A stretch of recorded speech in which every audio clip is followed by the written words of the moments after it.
Good afternoon and welcome back to another Real Estate Minute. Again, my name is Jeremy Noose. I am with AmeriFirst Financial, and today I am talking with Brian Engel from the lot team at Realty One Group Choice. Sorry, stumbling a bit on that. That's all right. Too many words in the name. Right?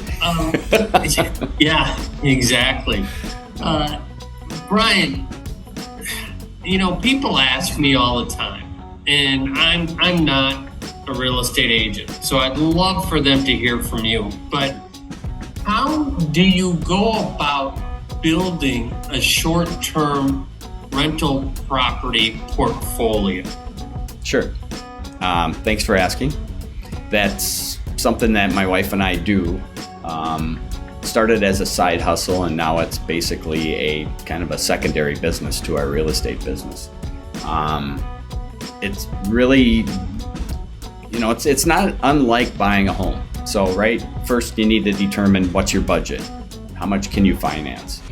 What are your options to determine your budget? So, the ways we got into it, the first cabin that we bought in northern Minnesota on a lake was bought as a second home with a mortgage, which was no problem. But then once we got the short-term rental bug, we wanted to add to the portfolio, and doing it with a mortgage made it kind of challenging because we didn't really have 20% available to us for the size of the properties we wanted to buy. So what we ended up doing is working out seller financing in a couple other situations, and then basically we're going to use the income for the properties to qualify for a loan to put traditional financing, so to speak, 30-year financing in place after a few years. Seller financing is a challenge because not everybody's up for that as a seller. Sometimes they can't do it, or sometimes they just don't want to do it. And then some people are open to it. Especially now, we're starting to see vacation homes sit on the market a little bit longer, and I've seen more opportunity for seller financing. And you can still use real estate agents. You can still complete the deal with a closing, and then you come back and use the income from that property to help you qualify for the mortgage later on. There are some other, they call it DSCR loans, which is basically debt service coverage ratios, which they look at the property, and it's really built. The loan is more built around, will the property at least break even or make money? Should it come back to them, they want to make sure it's going to at least break even so they don't lose. But you also, destination was a big one for us. We bought in the areas we like to vacation, so we can use it as well when it's not being used, or we just block time and go use it. Destination was a big one for us.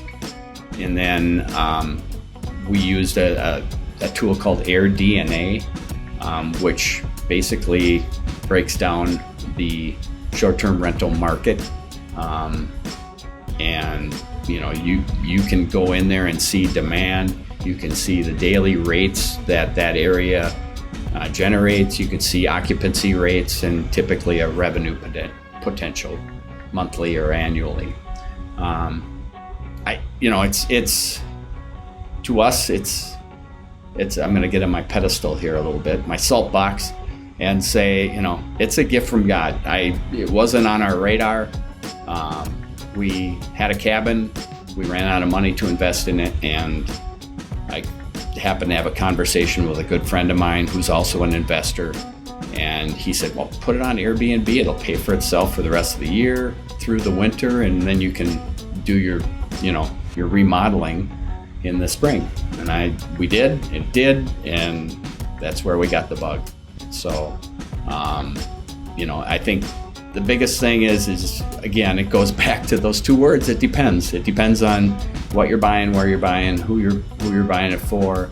But I'd be more than happy to have a conversation with anybody out there that wants to strategize around putting together a portfolio of short-term rentals, because it's, like I said, it's one heck of a side hustle. Plus you get to vacation for free. And, or we've also turned it into workcations, as they say. But yeah, I'd be more than happy to help anyone that wants to check into that. Right. And if people have questions on the DSCR loans, I do have that option available, so I can go into the debt service coverage ratio calculation with you to help you understand that. Brian, thank you. I love working with investors. I think it is a great option for people to help build wealth. Because as you've said to me many times before, you don't see a lot of millionaire 401k investors, but you see an awful lot of millionaire real estate investors. So Thank you. Thank you. Have a great day. You too. Bye-bye.